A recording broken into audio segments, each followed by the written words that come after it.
sur le podcast Bien dans ta boîte, je suis Laura Besson, coach, thérapeute, formatrice et autrice. Sur ce podcast, seul ou avec mes invités, on parle psychologie et entrepreneuriat, car je crois que le savoir, c'est la liberté. Celle de devenir libre, autonome, responsable et acteur-actrice de ta vie et de ton business. Ici, on explore les défis de la régulation émotionnelle, des relations et de l'identité professionnelle, tout en découvrant des solutions pratiques pour trouver ta place sur le marché et dans ta vie. Bonne écoute.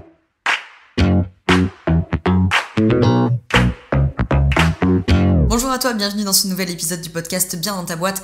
Aujourd'hui, je te retrouve avec un nouvel épisode et un épisode du format debug, donc le format court de Bien dans ta boîte pour nourrir une réflexion ou pour sauter une épine du pied.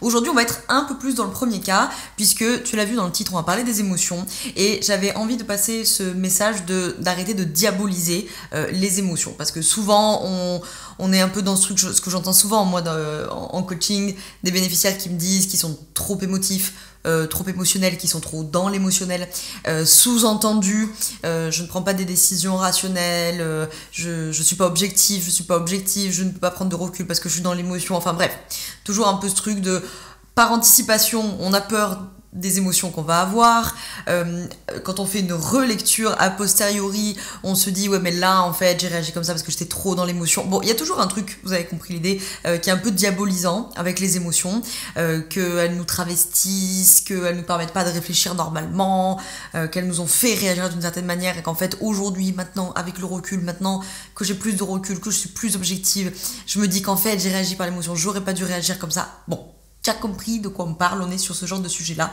Et donc, comme c'est un épisode court, allez, t'as le vif du sujet, essayez d'être efficace. Donc, mon message du jour, c'est on arrête de diaboliser ses émotions. Pourquoi il dit ça? Déjà parce que on a quand même vraiment un espèce d'héritage d'opposition des émotions avec la raison. Okay. Cette idée que on prend pas des décisions rationnelles quand on est plein d'émotions, voilà, bref, d'opposer raison et émotion. C'est un premier truc sur lequel on va beaucoup diaboliser les émotions, alors que ça déjà c'est faux. C'est-à-dire vous avez besoin de vos émotions pour être rationnel.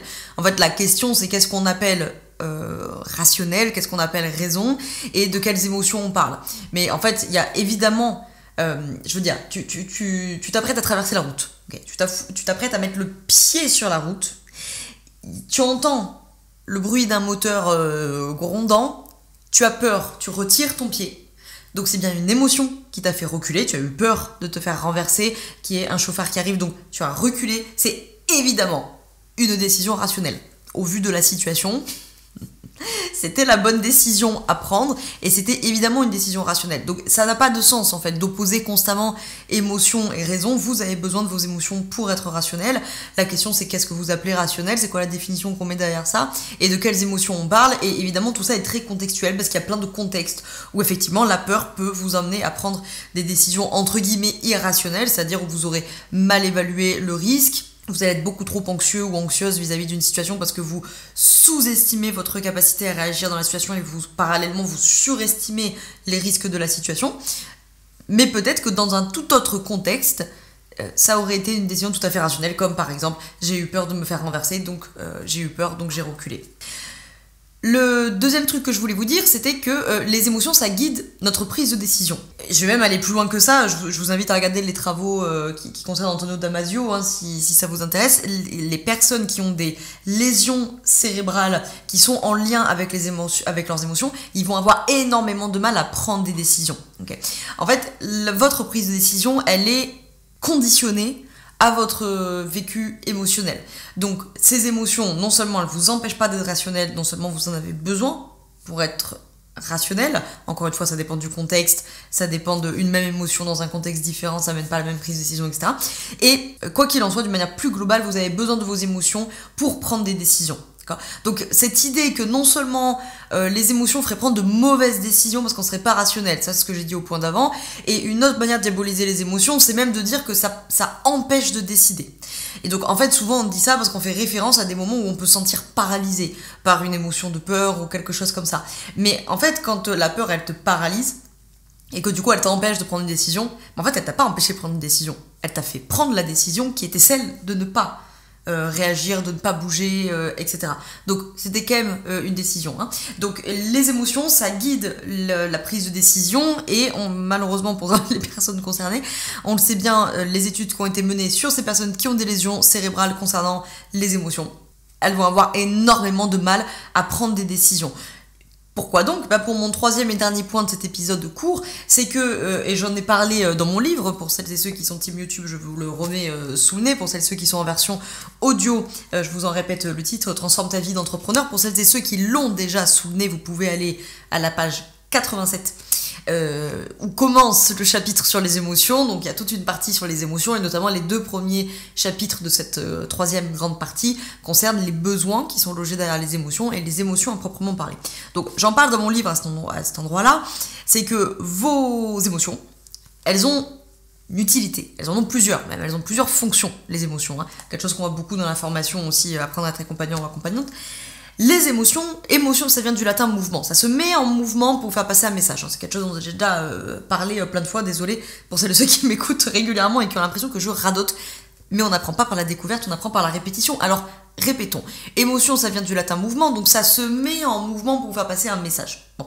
Ce message, par exemple, pour la peur, vous le connaissez bien, c'est évidemment le message qui est « attention, danger, modifie ton comportement, attaque, fuis, fiche-toi, etc. » Ça vous amène donc bien à prendre une décision.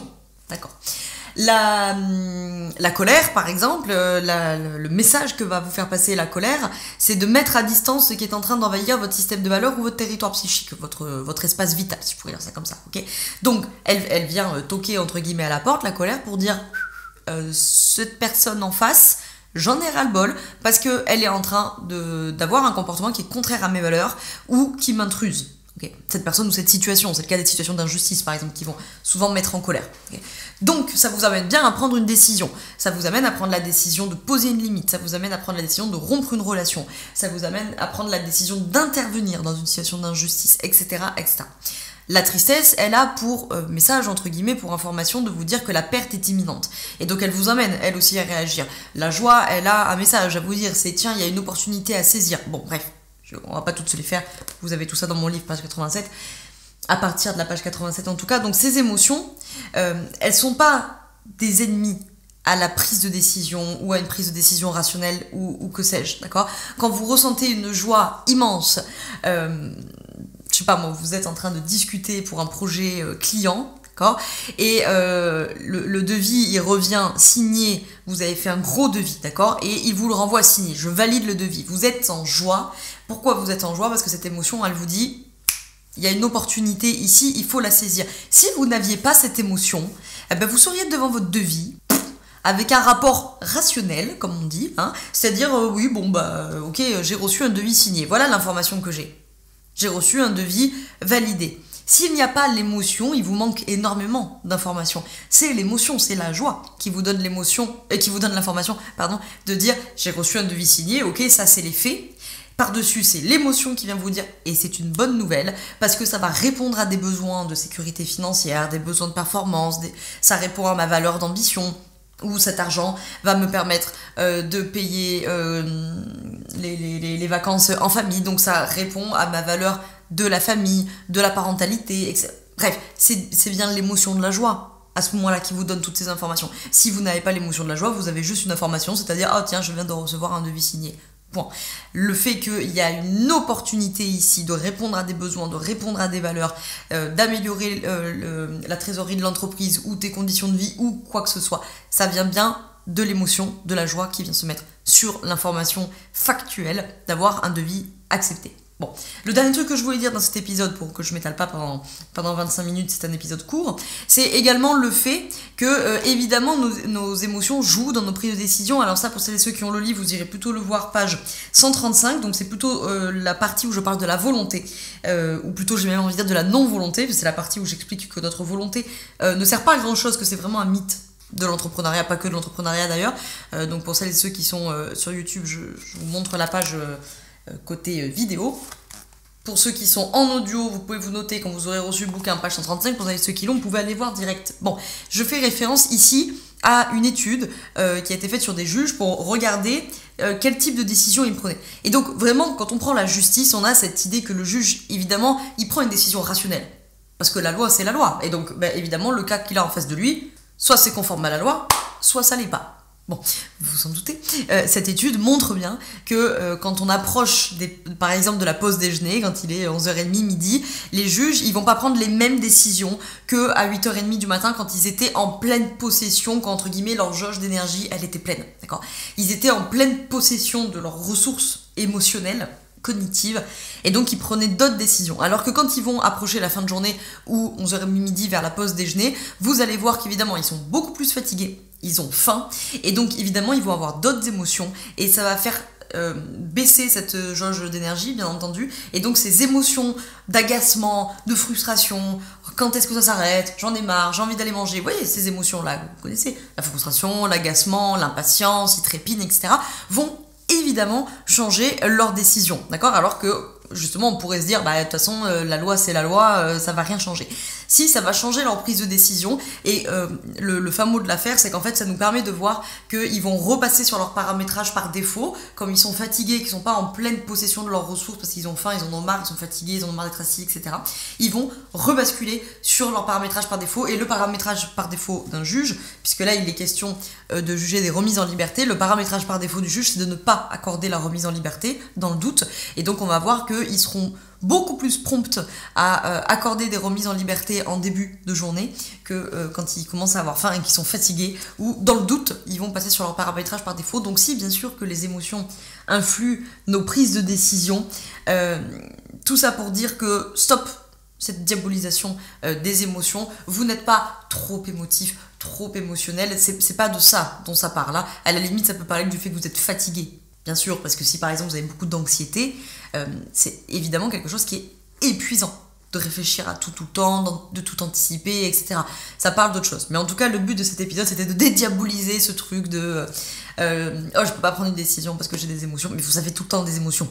Elles sont là, entre autres, elles ne servent pas qu'à ça, elles servent aussi à faire beaucoup de liens sociaux. Si vous n'avez pas d'émotions, vous n'avez pas de lien social.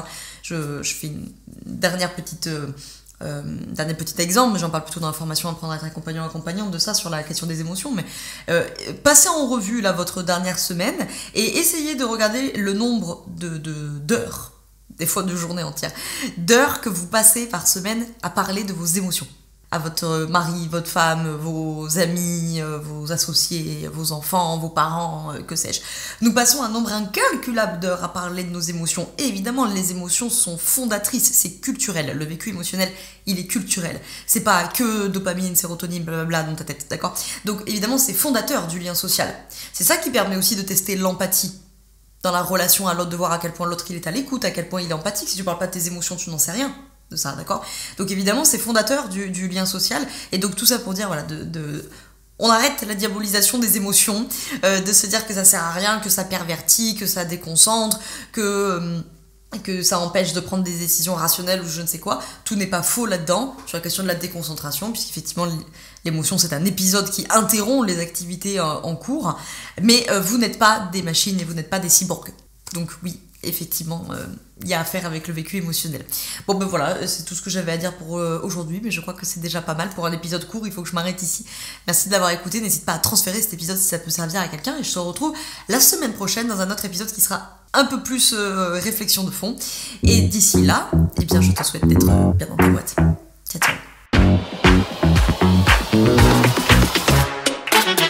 Je te remercie d'avoir écouté cet épisode jusqu'au bout. Tu peux retrouver l'ensemble des informations et des liens en description de cet épisode. Si tu as des idées, des suggestions, ou si tu as tout simplement aimé cet épisode et que tu veux me le dire, direction Apple Podcast pour laisser un commentaire et 5 étoiles. C'est ce qui permet au podcast d'aider plus de personnes, et ça permet aussi de me soutenir. Tu peux aussi partager cet épisode à un entrepreneur ou une entrepreneuse qui pourrait en avoir besoin. Je te souhaite une très belle journée ou une très belle soirée selon quand tu m'écoutes, et surtout, je te souhaite d'être bien dans ta boîte. Ciao, ciao.